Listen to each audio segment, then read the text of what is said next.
Hello and welcome to select civils. हम BPSC mains के PYQ देख रहे हैं और जो आपका अपकमिंग 72nd होगा या अगर आप फ्रेशर भी हैं 73rd, हर हाल में आप जानते हैं कि पीवाईक्यूज आर द की। और रिपीटेडली खास करके मेंस में बीपीएससी तो की सिलेबस के वर्ड बाय वर्ड चीज़ों को पूछती है और बहुत ही मिनिमम थीम्स हैं जिसके इर्द गिर्द हर बार सवाल पूछे जाते हैं। तो once you are having command in these PYQs तो आपका आधा से ज़्यादा काम हो जाएगा। और उसी सीरीज़ में अगर आप इस चैनल को पहली बार भी विजिट कर रहे हैं तो एक mains through PYQ playlist created है, वहाँ पर आप लेक्चर 1 से सारे वीडियोस देख सकते हैं। और उसी सीरीज़ में हमने मेंस में बेसिकली सारे जो क्वेश्चंस पूछे गए हैं सब्जेक्ट वाइज थीम वाइज उसे थीम में डिवाइड कर दिया है और ये उसी का थीम 4 है। जो भी थीम्स हैं हम डिस्कस करते जाते हैं और डायरेक्टली जो रॉ क्वेश्चंस हैं जो एग्जाम में पूछे गए हैं उसके स्क्रीनशॉट से फिर हम देखेंगे कि क्या पूछा गया है। उसी सीरीज़ में ये थीम 4 है। एक बार हम क्वेश्चंस देखते हैं, then we will try to write कि कैसे लिखा जाना चाहिए, क्या इसकी फ्रेमिंग हो, अगर हम बेसिक आइडिया डेवलप करें तो क्या कुछ लिखा जा सकता है। फिर हम एक उसका मॉडल आंसर देखते हैं और ये मॉडल आंसर काफ़ी कॉम्प्रिहेंसिव होता है जो आपके नोट्स की तरह भी काम करता है। थोड़ा सा टेक्निकली इसको हमने जानबूझकर रिच रखा है कि कुछ चीज़ें अगर छूट भी जाती है तो when you right the actual answer तो उसके बावजूद भी छूटने के बाद भी आपका एक अच्छा खासा आंसर प्रेजेंट हो जाए। तो आज उसी में थीम 4 है। थीम 4 में नेशनल लीडर्स की आइडियोलॉजी आपका सिलेबस का पार्ट है। इसमें हम देखते हैं कि कौन से प्रोमिनेंट लीडर्स के बारे में पूछा जाता है। वैसे तो India full of super heroes है, कई सारे लीडर्स हैं, लोकल नेशनल, उसके अलावा कई सारे रीजनल लीडर्स हैं, तो पूछने को तो कुछ भी पूछ सकता है आयोग। खास करके बिहार की या यूपी की या कहीं पे भी पैन इंडिया, महाराष्ट्र में भी, west east north south north east कहीं से भी कई तरह के लीडर्स के बारे में पूछा जा सकता है। बट आपके लिए फ़ायदा क्या है, आपके लिए एक राहत की बात यह है कि BPSC is strict into the few personalities जिनके बारे में बार बार सवाल रिपीटेडली पूछा गया है। उसमें भी हमने सेग्रीगेट कर रखा है कि किस साल कौन से लीडर्स के बारे में पूछा गया है। फिर नेक्स्ट वीडियो में we will try to write, एक एक करके हम कोशिश करेंगे क्या कुछ लिखा जा सकता है। बिल्कुल आप नोविस भी हैं तो सोचने की तरह कि क्या लिखा जाना चाहिए, इंट्रोडक्शन में क्या कुछ हम सोच सकते हैं, देन बॉडी में क्या कंटेंट हो सकता है, देन फिर कैसे इसे कंक्लूड कर सकते हैं। उससे पहले रीजनल जो बात है, मान लीजिए जवाहरलाल नेहरू के बारे में पूछा है तो नेहरू से हम देखते हैं कि बिहार के कॉन्टेक्स्ट में क्या कुछ हम लिख सकते हैं, तो रीजनल कॉन्टेक्स्ट देंगे, देन वी विल कंक्लूड। उसी सीरीज़ में देखिए सबसे पहले ये देखते हैं हम महात्मा गांधी, टैगोर, नेहरू और नारायण। तो ये 4-5 लीडर्स के इर्द गिर्द आपका मोस्ट ऑफ द सवाल पूछे गए हैं जिन सालों का हमने ले रखा है क्वेश्चंस में, यानी 73वीं से लेकर 71वीं की बात हो रही है। अब उसमें सबसे पहले अगर महात्मा गांधी की बात करें तो महात्मा गांधी देखिए कहाँ कहाँ पूछा गया है। 73वीं में पूछा गया है सोशल एंड कल्चरल, 73वीं में पूछा गया है सोशल एंड कल्चरल थॉट्स के बारे में 38 मार्कर में। फिर 67वीं में पूछा गया है इमरजेंस एज नेशनलिस्ट लीडर, यानी चंपारण सत्याग्रह से बेसिकली बात हो रही है, लिंक होके, है ना, कि उनका साउथ अफ्रीका से आगमन हुआ, फिर 1 साल तक वो भारत भ्रमण किए, फिर एज ए प्रोमिनेंट लीडर जो उनका राइज हुआ चंपारण सत्याग्रह। ऑल राइट, वो एक अलग बात है, देखेंगे हम। तो फिर आपका 70वीं में पूछा गया है ये कंस्ट्रक्टिव वर्क्स के बारे में, ये भी 38 मार्कर था, यानी काफ़ी डिटेल गांधी के बारे में प्रीवियसली बीपीएससी आपसे पूछते आई है।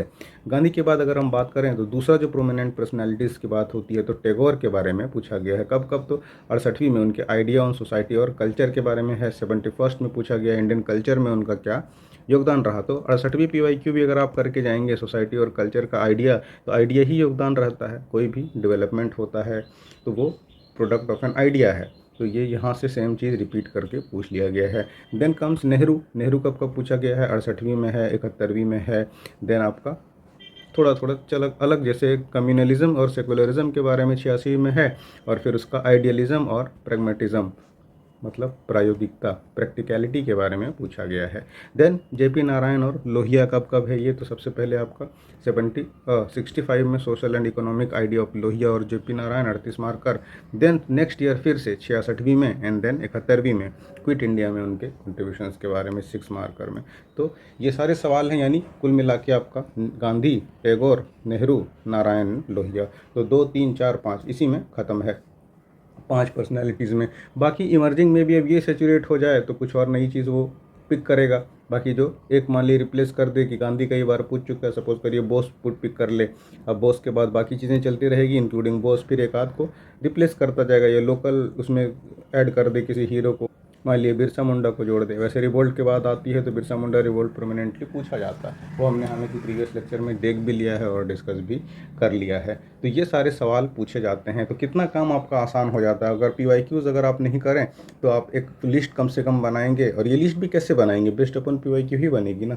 एक बार हम देख लेते हैं क्वेश्चन से कि किस तरह के सवाल पूछे गए हैं और क्या उनका डेप्थ है। यहाँ तो हमने एक सरसरी तौर पर देख लिया कि this question have been asked. एक बार हम रियल क्वेश्चन से देखते हैं कि क्या असल में पूछा गया है, then we will try to write कि आइडियली अगर हम लिखें तो कितना टाइम लगता है या लगना चाहिए, और फिर अगर इसको आंसर करते हैं तो किस तरह का उसका स्ट्रक्चर होगा।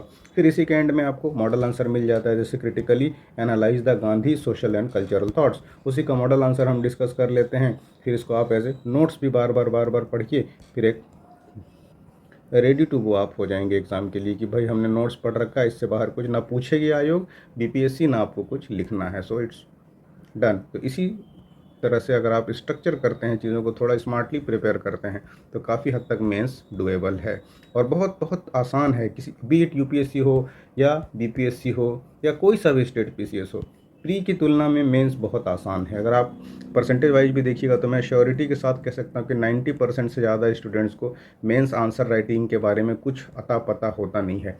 सबसे ज़्यादा डाउट में वो क्या जीते हैं कि प्री के बाद जब मेंस होगा तो जो बीच में जो टाइम है वी विल यूटिलाइज दिस, और इस टाइम में हम अपना काम कर लेंगे। ये सबसे बड़ा एक मिथ है, ये जानते हुए भी कि ये बहुत मुश्किल है, स्टूडेंट इसी लूप में फंसे रहते हैं, फिर कुछ होता नहीं है और बैक टू स्क्वायर वन। तो ये कंटिन्यूस साइकिल चलता रहता है। तो इससे निकलने के लिए फॉर वंस एंड ऑल आपको मेंस रेडी होना पड़ेगा। उसके लिए है कि जितनी जल्दी जितने अच्छे से एक बार मेंस के बारे में इनसाइड आउट पढ़ लें, आपके लिए फ़ायदा है।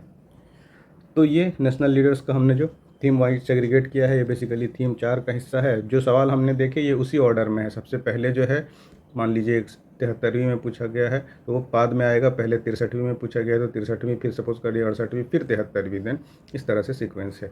तो ये सबसे पहले गांधी की बात हो रही है, महात्मा गांधी आपसे कब को पूछा गया है, तो describe the significance of Gandhi social and cultural thoughts. तो ये हम एक बार गांधी इनसाइड आउट पढ़ लेंगे। जब हमने गांधी देख लिया, उनके थॉट्स क्या थे, उनका पूरा एक मतलब शुरू से उनके डेथ तक एक बार उनके बारे में चीज़ें जान लेंगे, then we will write model answers कुछ हम तैयार कर लेंगे। फिर उसी के बीच में उसी का सबसेट जैसा कुछ एक बार पूछा जाएगा। अब ये है critically analyse the factors responsible for the emergence of Gandhi as an eminent national leader. एक राष्ट्रीय नायक के रूप में गांधी जी के उदय के लिए उत्तरदायी कारकों का आलोचनात्मक विश्लेषण कीजिए। आलोचनात्मक है ना, क्रिटिकली, यानी कुछ अगर निगेटिव रह गया तो क्या रहा।